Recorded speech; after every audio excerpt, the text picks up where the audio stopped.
A prominent U.S. media outlet admitted Russia's S-400 air defense system's formidable capabilities, acknowledging its potential to target stealth fighter jets, including the highly touted F-35 Lightning II aircraft. The Russian S-400 stands out as the global pinnacle of air defense systems, boasting unparalleled capabilities. On the other hand, the F-35 is hailed as the most successful fifth-generation stealth aircraft that dominates the global fighter jet market. The S-400 Triumph, also known as the SA-21 Growler within NATO circles, boasts an impressive array of capabilities, including the ability to deploy various missiles tailored to engage different air threats. An engagement range spanning nearly 400 kilometers and highly praised counter-stealth capabilities, the Triumph has earned a reputation as a formidable adversary capable of challenging America's air dominance. The S-400's ability to counter any aircraft has been a significant factor in its export success. For instance, India, which signed a contract for 5 squadrons of S-400 missiles, has placed its trust in this advanced Russian air defense system to counter China's fifth-generation fighter jet, the J-20. The Washington Post's admission, citing military experts, signals a departure from the usual Western skepticism regarding the S-400's prowess in countering stealth technology. While the possibility of confrontation between these two formidable weapon systems may seem remote, the concerns surrounding their coexistence are very real. The crux of the issue lies in the fear that the S-400 could compromise the sensitive technology and operational capabilities of the F-35. The diplomatic fallout from the acquisition of the S-400 by Turkey, a NATO member, serves as a poignant example of the tensions surrounding the issue. The dispute between Turkey and the United States over the purchase of the S-400 in 2019 resulted in Ankara's expulsion from the F-35 program, effectively halting all training and delivery processes related to the fighter jets. This rift underscores the seriousness with which the United States views the potential risks associated with the co-location of the F-35 and the S-400. Catherine Wheel Barger, then U.S. Acting Assistant Secretary of Defense, succinctly summarized this concern when she openly acknowledged that the S-400 was specifically designed to target and neutralize aircraft like the F-35. In her words, it is inconceivable to imagine Russia not taking advantage of that intelligence collection opportunity. This sentiment was also echoed by General Todd Wolters, who led the U.S. European Command, emphasizing the fundamental incompatibility between the F-35 and the S-400.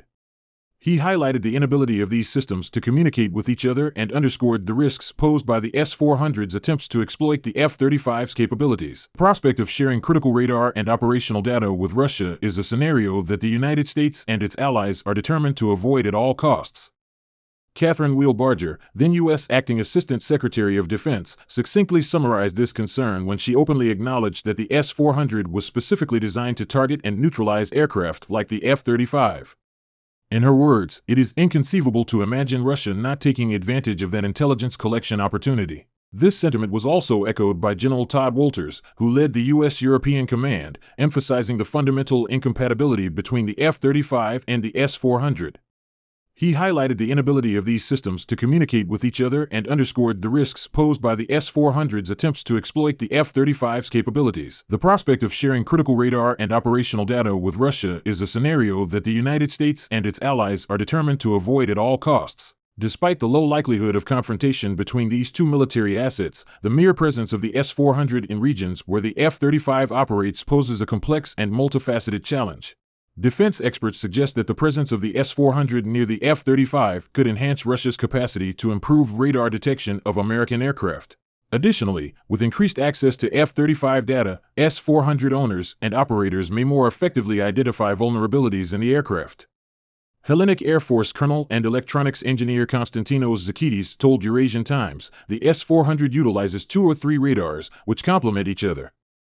Even if the main search radar may not be able to obtain a weapons-grade track, it can cue other radars to obtain an accurate track. Is the S-400 truly capable of detecting stealth jets? The roots of the S-400's technological prowess can be traced back to its predecessor, the S-300 system. While the S-400 shares much of its hardware with the S-300, significant upgrades have been made to the radar systems, software, and missile types. These enhancements provide the S-400 with increased flexibility in target intercepts and extended range capabilities. Part of the S-400's counter-stealth capabilities is the NEBO-M radar system, which comprises 3 distinct arrays operating at different frequency bands. Leveraging low-frequency radar arrays such as the NEBO-SVU, VHF band, and the Protivnik G, L-band, the NEBO-M system can detect the presence of stealth fighters as they approach. While these low-frequency arrays may not provide the image fidelity required for targeting, they play a crucial role in initial detection and tracking.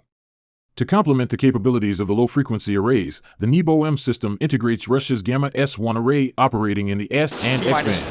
By networking these arrays, the NEBO-M system offers a comprehensive and layered approach to detecting and tracking stealth aircraft. It is important to understand the inherent limitations of stealth technology when assessing the effectiveness of the S-400's counter-stealth capabilities. While modern stealth fighters are designed to minimize detection against high-frequency radar bands, they are not entirely immune to detection. The size of their radar cross-section, RCS, determines their detectability, with smaller RCS values indicating reduced visibility to radar. For instance, the F-35 boasts an RCS of approximately 0.0015 square meters, while the F-22's RCS is even smaller, ranging from 0.0001 to 0.0002 square meters. 32 seconds into the flight. Despite these advancements in stealth technology, no modern fighter can entirely evade detection against low-frequency radar bands, a peer-reviewed assessment by Hellenic Air Force Colonel and electronics engineer Konstantinos Zakidis sheds light on the capabilities of the NEBO-M system. According to Zakidis' research, the low-frequency arrays employed by the NEBO-M can detect the F-117 Nighthawk at ranges of up to 350 kilometers in optimal conditions and potentially as far as 72 kilometers under heavy jamming. However, it's essential to distinguish between detection and targeting. While the S-400's counter-stealth claims are based on its detection capabilities, successfully targeting a stealth aircraft remains a complex and challenging task. In practical terms, stealth technology aims to delay detection long enough for the aircraft to either engage the enemy or evade the threat. The effectiveness of stealth depends on various factors, including the distance between the aircraft and the radar array. S-400 versus F-35, who will win?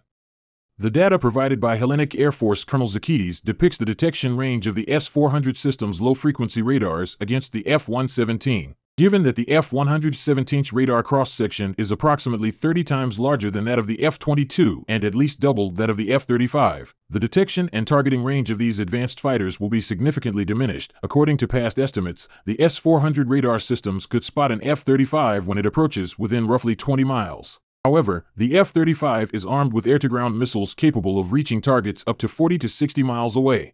Launching from a distance well beyond the S-400's 20-mile detection range, the F-35 missile stands a strong chance of hitting its target without risking the aircraft.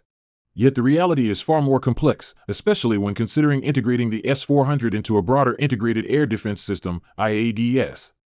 Miltos Antoniada, a former Air Force specialist at the Hellenic Air Force, pointed out that penetrating such sophisticated networks is no easy feat. Antoniada highlighted various scenarios that complicate the task of stealth fighters penetrating integrated air defense networks. A nap of the Earth, a method employed by military aircraft involving flying at extremely low altitudes, aimed at evading enemy detection and attacks within a high-risk setting. Approach might evade detection by the S-400 radar but expose the aircraft to other threats, such as point defense systems like the Tor M1. Alternatively, flying at medium altitudes might trigger responses from other elements of the air defense network, such as fighter jets in combat air patrol, CAP, forcing stealth aircraft to deviate from their flight path or risk exposure. Moreover, the presence of airborne radars or shipborne anti-aircraft systems adds another layer of complexity. The more sophisticated the air defense network, the harder it becomes for stealth fighters to penetrate and engage high-value targets like the S-400, even if a stealth fighter manages to approach undetected and launch its weapons. The S-400 crew is likely to detect the launch and take defensive measures. Among the potential responses are shutting down radars, firing salvos toward the threat, or deploying decoy tactics. The effectiveness of these countermeasures remains to be determined and would only be proven in real-world combat situations. Similarly, the potency of stealth fighters in penetrating integrated air defense systems and neutralizing high-value targets like the S-400 hinges on continuous evaluation, adaptation of tactics, and the dynamic nature of warfare. -5, 4,